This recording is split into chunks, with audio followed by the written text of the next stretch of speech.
All right, we're getting in a fight today because I asked you guys who you think the most overrated guitarist is. I'm gonna go through your answers and tell you how appropriately rated I think these guitar players are. So we got a lot of Clapton haters here. Cruz Morello says he's overrated and that he never plays outside the pentatonic scale. So Eric Clapton is generally considered one of the greatest guitar players of all time, and that is an incredibly hard pedigree to live up to, but I'm gonna go on record and say that he is aptly rated. Here is my case for Old Slowhand. He has a specific, albeit limited, thing that he does, but he does that thing as well as anyone ever could. I'm a Clapton fan. I've learned a number of his solos, and they're actually not that hard to figure out and play, but if you were then to go and try to improvise a guitar solo in the style of Eric Clapton, as smooth as he does it, you might find that it's a lot harder than you think. Every note he plays is tasteful. There's no fluff. He somehow manages to always play something that sounds good. Like, think how a great song never has an extra word. Everything feels good. It rolls off your tongue when you sing it. He does that, but with guitar solos. And even outside of some of the more popular stuff he does, like go listen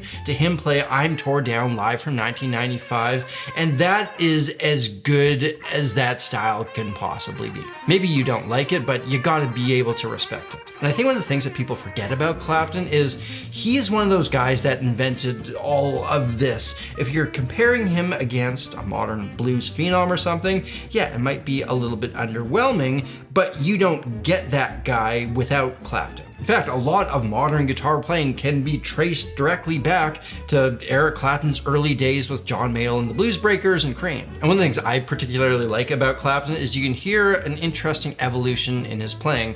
Back when he was playing with Cream, there's this like raw, unbridled energy. The 70s is its own thing, the 80s is a thing, and maybe my hot take is that in the 90s, he was actually playing the best that he's ever played. I saw him a couple years ago, and like he was pushing 80. I had kind of low expectations, but was completely blown away. He was doing it as well as he's ever done it. So that's my case for Eric Clapton being aptly rated. Now, we also have to mention that in the last little bit, he's taken some heat for some of his beliefs, and then back in the 70s, he had a real ugly moment where he went on a drunken tirade on stage where he said some really bad things about like immigrants and stuff like that. So, wish that wasn't part of the conversation, but it is. As well, there's stuff that he's put out that's pretty forgettable, like even full albums of it.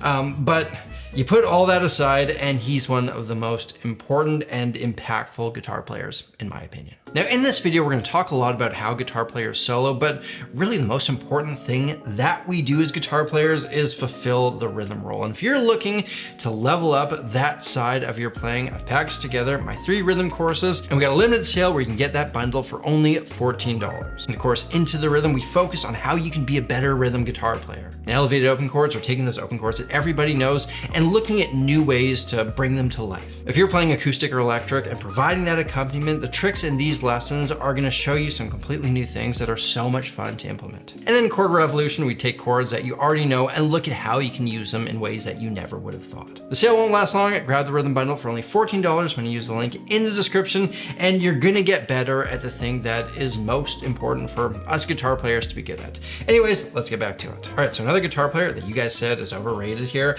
is Prince. This fellow said he did one overglazed solo and he's treated as a god. And people are gonna be mad about this one, but I tend to agree here. I'm gonna go with overrated. I say this as a Prince fan. Like, the image, the production, the presence, the aura is just incredible. His best stuff is some of my favorite, but I also find like I can't venture far off the greatest hits, and of all the incredible tools that Prince has in his vast musical toolbox, my least favorite thing that he does is play guitar solos. Everyone loves a solo he played over While My Guitar Gently Weeps, which I think is what the original commenter was talking about.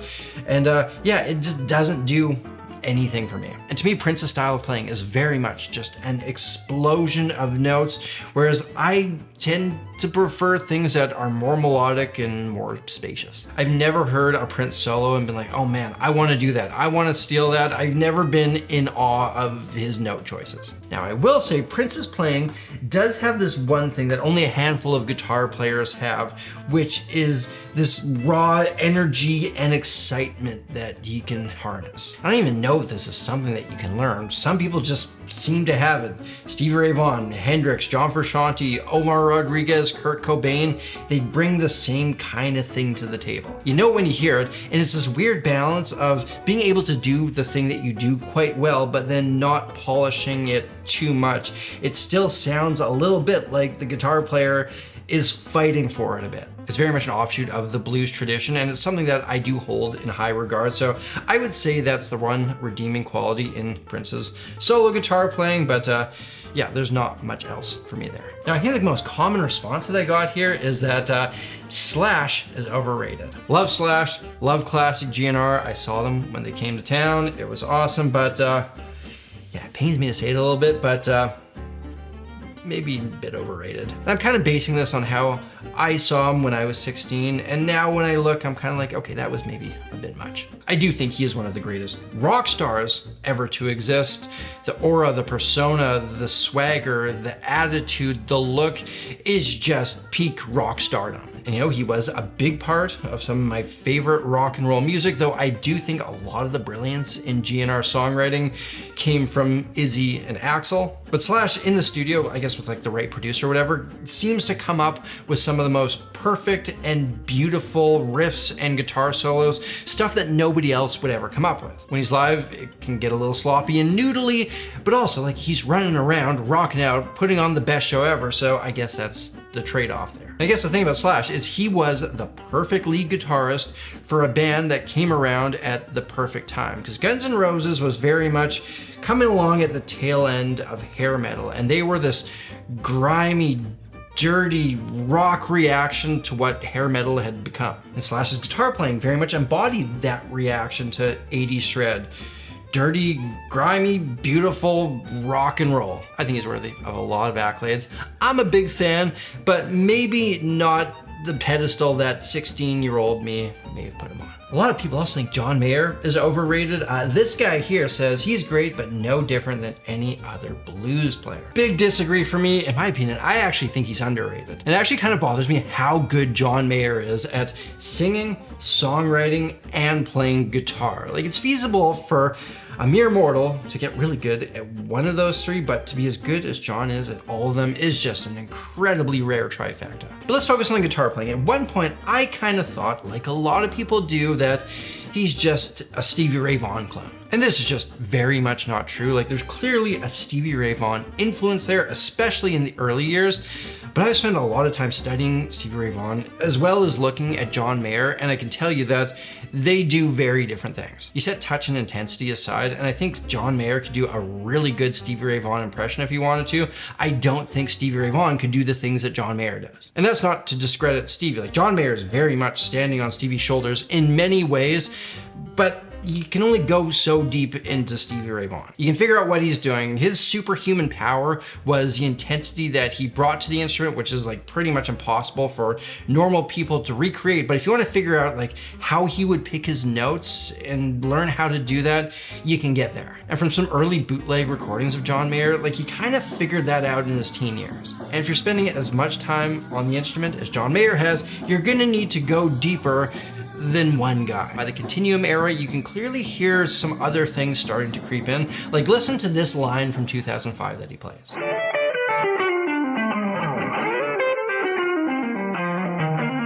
That's the blues, but Stevie Ray Vaughan or classic blues players would never play that kind of thing. It's got a jazz influence. It's more of a thing like Joe Pass might play something like that. There's passing tones, the jazz, weird chromatic notes, if you will. You still got the blues accent, but there's a new vocabulary that's creeping in. You continue to hear it through this era. And one of the things I appreciate about John Mayer is he could have easily just phoned it in, relied on the licks that got him famous, done the Stevie Ray Vaughan thing. But when I listen to him play, like, it's clear that he's searching for something different. He's not just falling back on stock licks. We move forward to 2013, and there's a video of him playing a Grateful Dead tune on Letterman. And when I hear this solo, it's a completely different musical thing that he's drawing on here.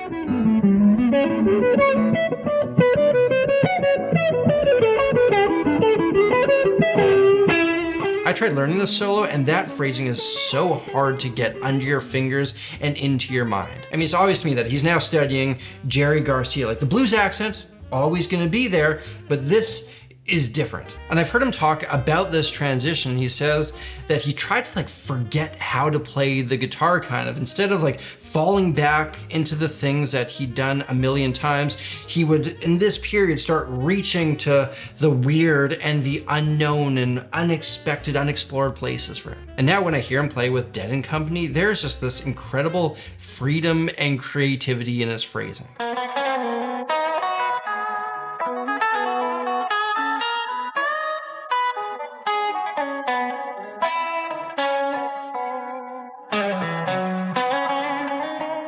I don't think it's obvious to a lot of people what kind of Zen mastery you have to have on your instrument to get to this level. To turn off the systems that help you navigate the guitar and enter this flow state of exploration, and it actually sounds good, is like the peak level of musicianship, especially when you're being so open and vulnerable on the world's biggest stages. There's this metaphor that I absolutely love. The martial arts student starts at the white belt, but only the true masters get back to that white belt. When you start playing guitar, you're sticking your fingers on it, just exploring the sounds that come out. There's not a lot of conscious thought that really can happen here because you know nothing. The more you practice, the more you can think the thing through, the more you understand it, eventually you work your way up to a black belt where you actually have like a pretty good grasp of music and the guitar. And a lot of people get there, you're a good guitarist, but the greats, they keep going and they're trying to get back to the place that they started on, where they're just like not really having to think about what they're doing, it's just coming out. The idea is the conscious thought of a master is very similar to that of a beginner. It's just free exploration.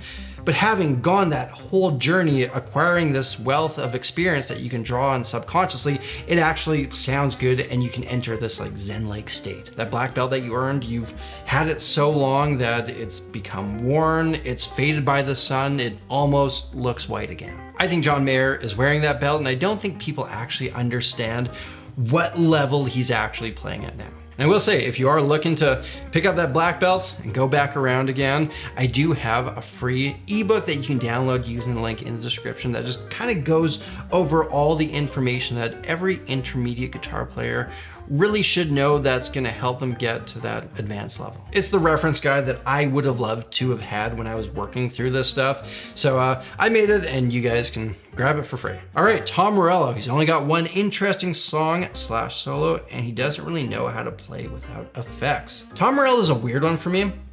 I don't really know how to rate him. As a rhythm guitar riff writer, loved what he did with Rage Against the Machine, loved what he did with Audioslave. As a soloist, he's kind of more of like an avant-garde artist, experimentalist via the guitar. And I think it worked amazingly with Rage Against the Machine. I don't think it worked super well with Audioslave. His more traditional guitar soloing stuff never blew me away.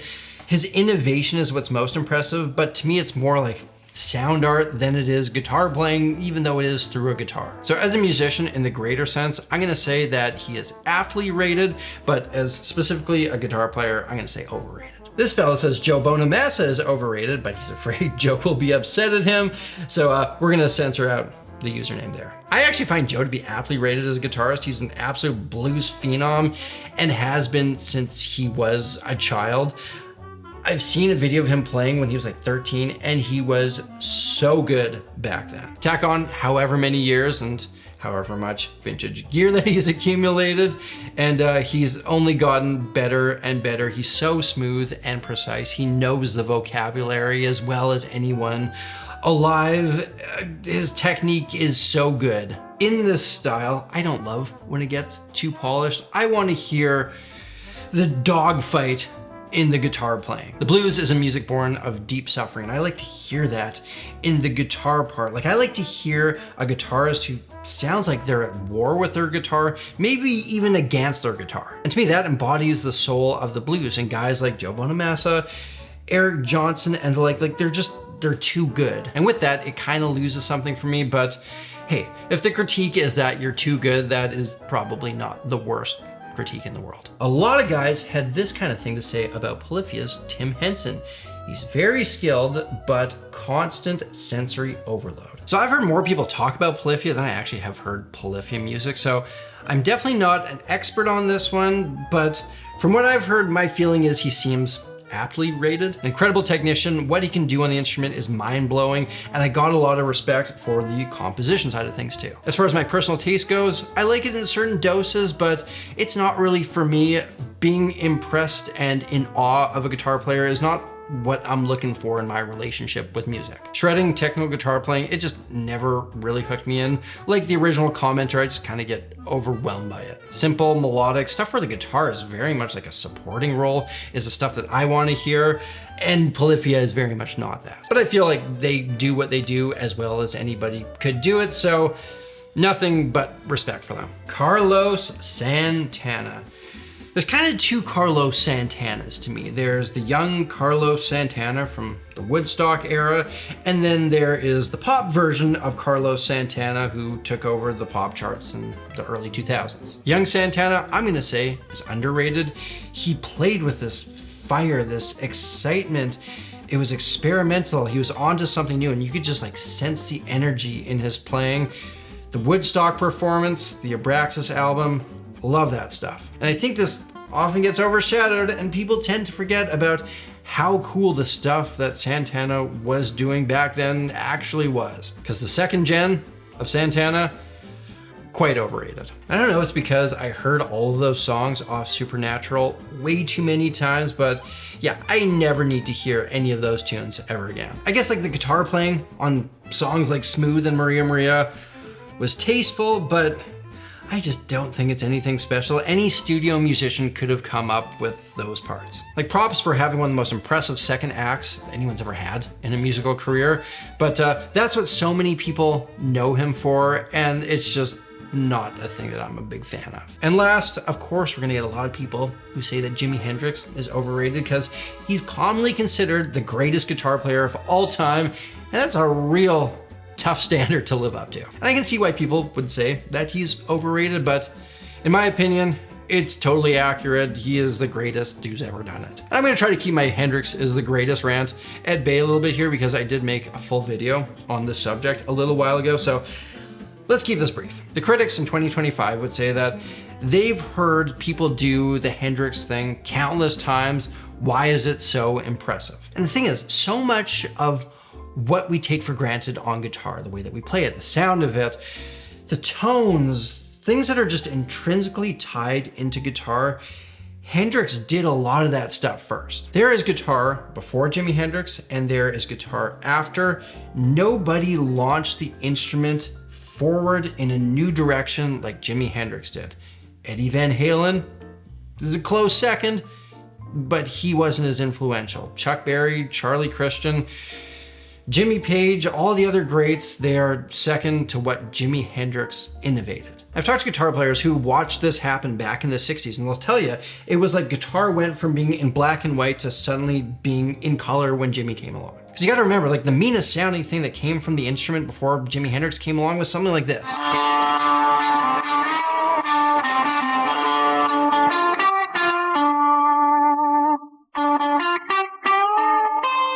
But then Jimi Hendrix comes along and does this.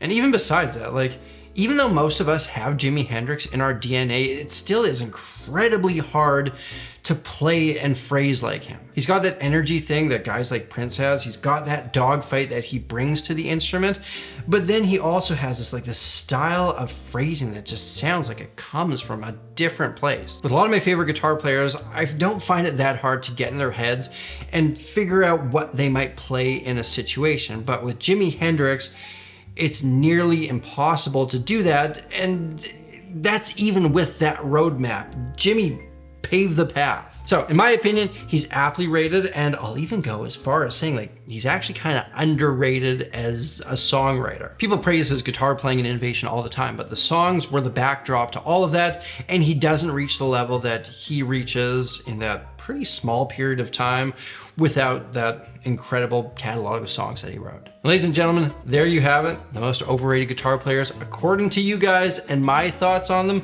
But let me know what you think in the comments. Remember, you can pick up the Rhythm Guitar Course bundle using the link in the description for only $14 as well. I've got a link to my free ebook down there. And of course, picking up some of that Sammy G merch over at shopsamuraiguitarist.com is another great way to support the show. Thank you all for watching. Until next time, look after yourselves, look after each other, look after the planet. I'm Samurai Guitarist, and I'll see you again soon.